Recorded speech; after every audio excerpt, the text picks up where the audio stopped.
Nous avons vu en guise d'introduction les différentes étapes qui permettent d'aboutir à la création d'un programme. Nous savons qu'il faut commencer par réfléchir, conceptualiser, imaginer la séquence d'instructions que nous voulons mettre en œuvre. Ensuite, il va falloir traduire cette conception dans un langage de programmation, comme Java. On passera ensuite par différentes phases de compilation, de tests, pour finalement aboutir à la création d'un programme exécutable sur un ordinateur.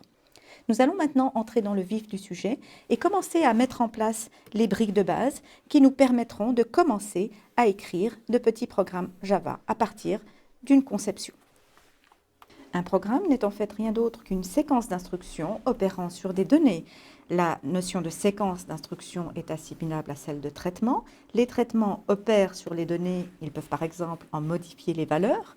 À leur tour, les données ont une influence sur les traitements puisque, en fonction de la nature de ces données, différents types de traitements vont être entrepris.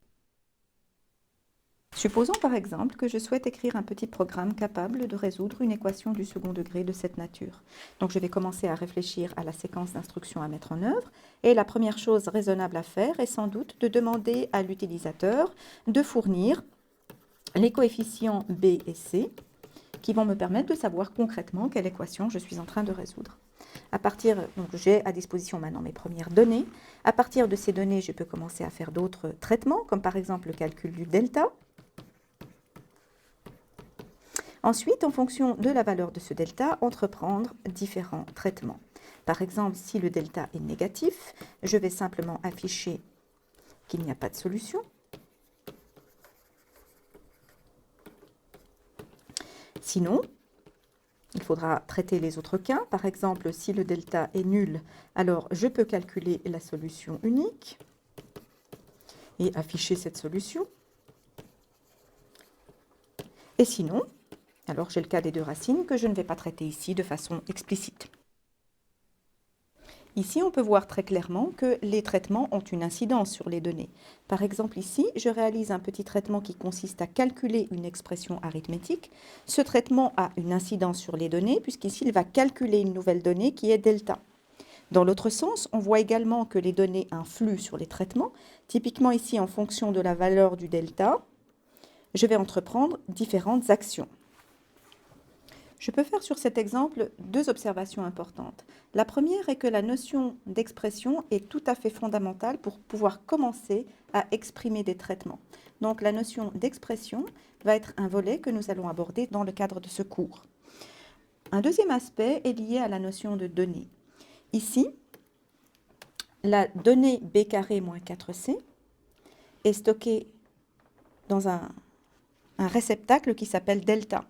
J'ai besoin d'associer à cette donnée le nom delta parce que j'utilise ce delta à plusieurs endroits dans mon programme. Et donc, je veux pouvoir retrouver cette donnée à chaque fois que j'en ai besoin. Donc, le fait d'associer un nom à une donnée, delta à b carré moins 4c, est concrètement ce qu'on va appeler en programmation la notion de variable. Et c'est ce volet qui va nous occuper dans le cadre de cette vidéo. Le but de ce cours d'introduction est d'introduire toutes les briques de base permettant de formuler des traitements de base et de manipuler des données de façon adéquate. Donc nous avons vu dans l'exemple qui précède l'importance de la notion d'expression, à laquelle est associée la notion d'opérateur et que nous allons couvrir un petit peu plus tard dans le cours. Et aujourd'hui, un des aspects que nous allons couvrir est la notion de variable qui est associée à la notion de données. La notion de variable va me permettre d'associer des données à un nom dans un programme. Et vous avez ici un petit aperçu du reste des fondamentaux que nous allons étudier tout au long de ce cours d'introduction à la programmation. Une variable en programmation est donc une zone en mémoire qui possède un nom, ce qu'on va appeler usuellement un identificateur, dans laquelle on va pouvoir stocker une valeur, ce que l'on peut voir ici, et une chose tout à fait fondamentale à laquelle on doit associer un type. Donc Java est un langage qui est exigeant sur le fait de spécifier le type des données que l'on souhaite manipuler. Donc dès l'instant où on souhaite utiliser une variable, une zone nommée en mémoire, il va être nécessaire de spécifier son type, quel genre de données exactement on veut utiliser. Par exemple, il peut m'être nécessaire d'utiliser des données de type entier, de type chaîne de caractères.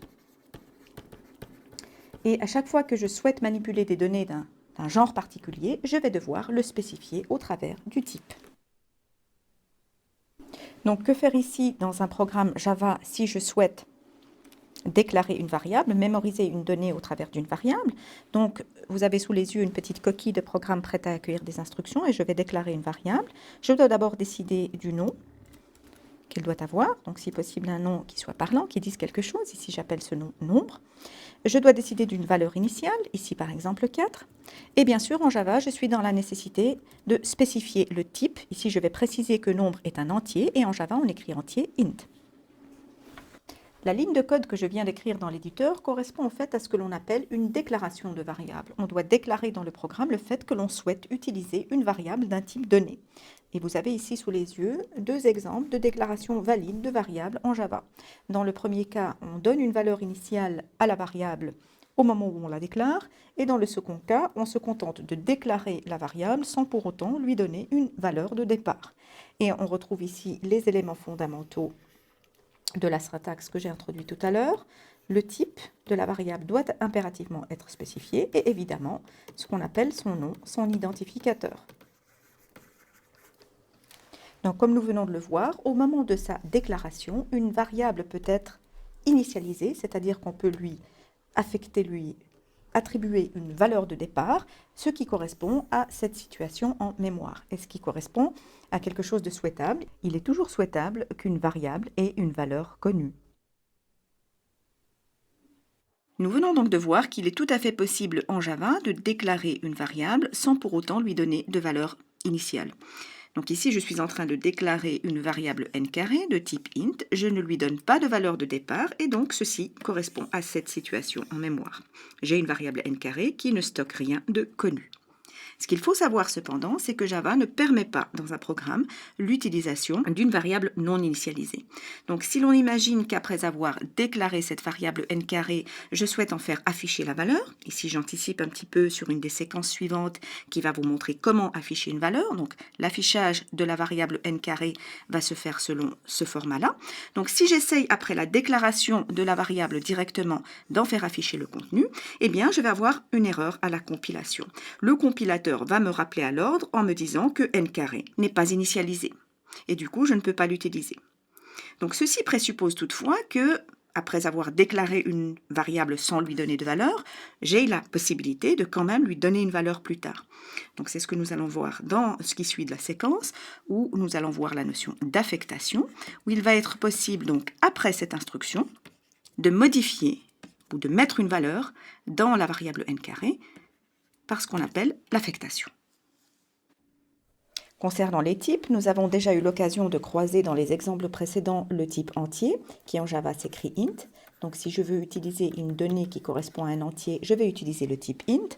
Bien évidemment, il existe d'autres types utilisables. Par exemple, si je souhaite utiliser des nombres décimaux, je peux utiliser le type prédéfini double, qui va justement me permettre de travailler avec des variables de type décimal. Donc, ce qu'il faut absolument savoir, c'est qu'une fois qu'on fait une déclaration de cette nature, chaque variable déclarée possède un type et ce type va rester inchangé tout au long du programme. On ne peut pas changer le type de la variable une fois la déclaration faite. Ce qui veut dire concrètement ici que la variable n ne peut contenir que des entiers, la variable x ne peut contenir que des nombres décimaux. Pour résumer ce que nous venons de voir, la déclaration d'une variable en Java se fait selon la syntaxe suivante. Il faut préciser le type de la variable, suivi de son identificateur, de son nom, et ne pas oublier le fameux petit point-virgule qui clôt l'instruction de déclaration. Nous avons également vu qu'il était toujours souhaitable de donner une valeur de départ à notre variable au moment de sa déclaration. Donc nous allons plutôt privilégier une instruction de déclaration-initialisation qui prend l'allure suivante. Type de la variable, suivi de son nom, et puis après le égal, sa valeur de départ. Toujours le petit point-virgule à la fin pour clore l'instruction de déclaration-initialisation. Alors une fois le type de la variable défini, il est clair qu'il ne peut plus changer plus tard. Il est licite en Java de déclarer plusieurs variables sur une même ligne. Donc on va déclarer sur une même ligne des variables du même type, ce qui veut dire que l'on ne spécifie le type qu'une seule fois. Ici on a la déclaration de deux variables P et Q de type entier et on sépare la déclaration des différentes variables au moyen de la virgule. Vous avez ici un second exemple où je déclare deux doubles sur la même ligne. La différence avec l'exemple précédent est que pour Y, je ne donne pas de valeur initiale, ce qui est aussi possible. Donc en termes de méthodologie, gardez à l'esprit qu'il ne faut pas abuser de ce genre de tournures car elles peuvent nuire à la lisibilité du programme. Il existe un certain nombre de règles à respecter lorsque l'on choisit un identificateur pour une variable. Il faudra faire en sorte que cet identificateur soit constitué uniquement de lettres, de chiffres ou de l'un des symboles spéciaux soulignés ou $. Le premier caractère doit nécessairement être une lettre. Il peut aussi être l'un des symboles spéciaux soulignés ou $, mais cela ne fait pas partie des conventions usuellement utilisées par les programmeurs Java, dont nous allons reparler un petit peu plus loin. Bien entendu, l'identificateur ne doit pas être un mot-clé réservé du langage Java. Et puis, les majuscules et minuscules sont autorisées, mais elles ne sont pas équivalentes. Par exemple, si je choisis l'identificateur ligne commençant par un petit L, il n'est pas équivalent à l'identificateur ligne commençant avec un grand L. Vous avez donc ici des exemples typiques d'identificateurs valides. Ici constitué d'un ensemble de lettres uniquement, ici constitué d'un ensemble de lettres et de chiffres.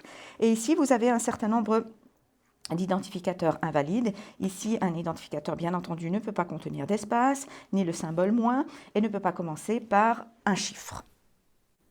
Donc en plus des règles de nommage imposées par le langage Java et qu'il faut strictement respecter, il existe un certain nombre de conventions usuelles qui, elles, ne sont pas requises par le compilateur, mais que néanmoins la plupart des programmeurs Java respectent. Donc typiquement, vous trouverez le nommage des variables sous cette forme-là. Donc si le nom de la variable, l'identificateur, est constitué de plusieurs mots, on va séparer les mots en commençant chacun des mots par une majuscule et avec la convention que tout identificateur de variable commence plutôt par une minuscule. Donc vous allez trouver ce genre de tournure plutôt que celle-ci qui commence par une majuscule ou celle-là où on utilise des soulignés. Nous avons donc vu que la notion de type était essentielle pour déclarer une variable en Java. Les deux types élémentaires à disposition pour manipuler des données numériques, c'est-à-dire pour déclarer des variables de type numérique, sont int et double, que nous avons eu l'occasion de croiser dans divers exemples précédemment. Alors bien évidemment, il existe de nombreux autres types prédéfinis.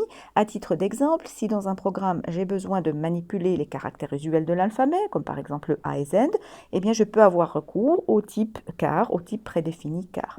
Nous aurons l'occasion tout au long du cours de présenter ou revenir sur les types prédéfinis en Java. Vous savez maintenant déclarer une variable, ce qui va vous permettre de mémoriser une donnée utilisable dans un programme. Que faire maintenant si l'on souhaite changer la valeur d'une variable qu'on a au préalable déclarée? Eh bien pour cela, il faut utiliser la notion d'affectation. Nous avons déjà eu l'occasion d'en croiser quelques exemples informels précédemment. Pour réaliser une affectation, je vais utiliser le symbole égal en respectant la syntaxe suivante. À gauche de l'expression, je spécifie l'identificateur de la variable, ensuite évidemment mon symbole égal, et finalement la nouvelle valeur que je veux désormais stocker dans ma variable. Alors il est très important de comprendre que, et nous aurons l'occasion d'en rediscuter un petit peu plus loin, qu'une affectation n'est pas une égalité mathématique, son rôle est de changer la valeur d'une variable en cours d'exécution d'un programme. Supposons que dans un programme, j'ai déclaré deux variables n et n carré. N a été déclaré et initialisé à 4, alors que n carré n'a pas été initialisé. Je souhaite mettre une valeur dans n carré en utilisant la notion d'affectation. Comment va se dérouler une affectation de cette nature? Alors, il faut savoir que l'exécution d'une telle instruction va se décomposer en deux temps. La première chose qui va être réalisée, c'est l'évaluation de l'expression qui est à droite du symbole égal. Donc ici, cette évaluation va me donner la valeur 16. Dans un second temps, je vais stocker la valeur ainsi évaluée dans la variable n carré, ce qui me donne ici pour résultat d'avoir dans la variable n carré la valeur 16. Pour résumer, la syntaxe de l'affectation en Java est la suivante. On donne le nom de la variable, suivi du symbole égal et suivi d'une expression valide en Java. Donc l'expression peut être quelque chose de tout à fait élémentaire, comme ici une valeur littérale, comme ça peut être quelque chose de plus complexe, comme ici. Bien sûr, nous aurons l'occasion de revenir plus en détail sur les expressions. La chose importante à respecter est que l'expression doit calculer une valeur qui doit être du même type que la variable. Et petit détail syntaxique à nouveau, ne pas oublier le fameux petit point-virgule à la fin de l'instruction d'affectation. Revenons maintenant un peu sur la comparaison affectation-égalité mathématique. Toutes les deux vont utiliser le signe égal et également la notion de variable. Simplement, si en mathématiques je rédige ce genre d'expression, je signifie que les variables a et b auront toujours les mêmes valeurs au cours du temps. Par contre, l'affectation en programmation est un mécanisme différent parce qu'il va être dynamique, donc va dépendre du temps. Prenons un cas concret. Imaginons ici que A stocke la valeur 1 et B stocke la valeur 2. Si j'exécute maintenant cette première instruction, je commence, comme on l'a vu tout à l'heure, par évaluer l'expression qui est à droite de l'affectation, ce qui va me donner 2. Et ensuite, je vais stocker cette valeur, ce 2, dans la variable A, ce qui me produit le résultat suivant. Maintenant, prenons le cas de la seconde instruction et plaçons-nous dans les mêmes conditions de départ, avec un A stockant 1 et un B stockant 2. Si j'exécute maintenant cette instruction, comme tout à l'heure, j'évalue ce qui est à droite de l'affectation, A, qui me retourne 1, et ensuite, je stocke ce 1 dans B, ce qui me donne cette situation. Donc, on voit bien qu'en programmation, dans les deux cas, A et B effectivement ont les mêmes valeurs, mais ce ne sont pas les mêmes valeurs au cours du temps. Qui plus est, si plus tard l'une des deux variables est modifiée, l'autre ne l'est pas. Par exemple, si A est ensuite modifié en 3, B garde sa propre valeur, par exemple 1 dans le cas de la seconde affectation. Autre exemple, si en mathématiques je rédige une relation de cette nature, je signifie que A et B vont toujours vérifier cette relation au cours du temps. Par contre, si j'écris strictement la même chose en programmation, on verra que l'incidence sur A et B est différente. Donc ici, je commence par exécuter cette instruction, ce qui aura pour issue de stocker 5 dans A. Ensuite, j'exécute cette instruction d'affectation. Comme on l'a vu tout à l'heure, on va donc évaluer A plus 1 qui me produit 6, puis ensuite stocker ce 6 dans B, ce qui me produit ce résultat. Donc à ce stade, on a effectivement que A et B respectent cette relation. Par contre, si je passe à l'instruction suivante, donc ici, je vais modifier la valeur de A pour y stocker un 2, et à ce moment-là, on voit que la relation n'est plus respectée. En raison de ce que nous venons de voir, il est parfaitement licite en programmation d'écrire ce genre de tournure. C'est d'ailleurs une tournure très utile et que vous allez rencontrer de façon récurrente dans des exemples. Donc, que se passe-t-il si j'exécute ce genre d'instruction? Partons d'un cas concret avec un A initialisé à 1. Donc, comme nous l'avons vu tout à l'heure, on commence par évaluer cette partie de l'affectation qui produit 2. Et seulement dans un second temps, on va mettre ce 2 dans A, ce qui produit ce résultat.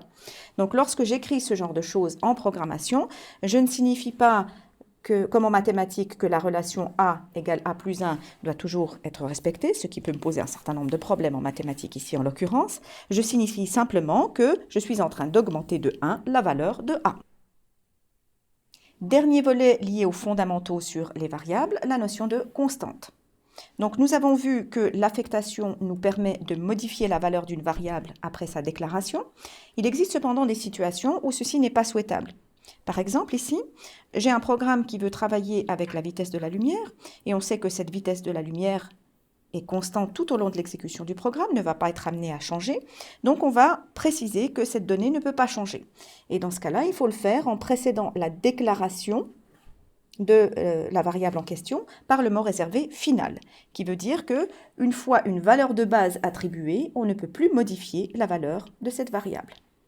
Donc ici, par exemple, si j'ai déclaré ma constante comme ceci, la constante vitesse de la lumière, si par la suite j'essaye d'en altérer la valeur au moyen d'une affectation, j'aurai une erreur de compilation. Vous noterez au passage qu'il existe également des conventions pour le nommage des constantes en Java. Ici, l'identificateur pour ma constante vitesse de la lumière est constitué de différents mots, tous écrits en majuscules et séparés par des soulignés. Il s'agit là d'une convention usuelle de nommage pour les constantes à laquelle je vous recommande d'adhérer.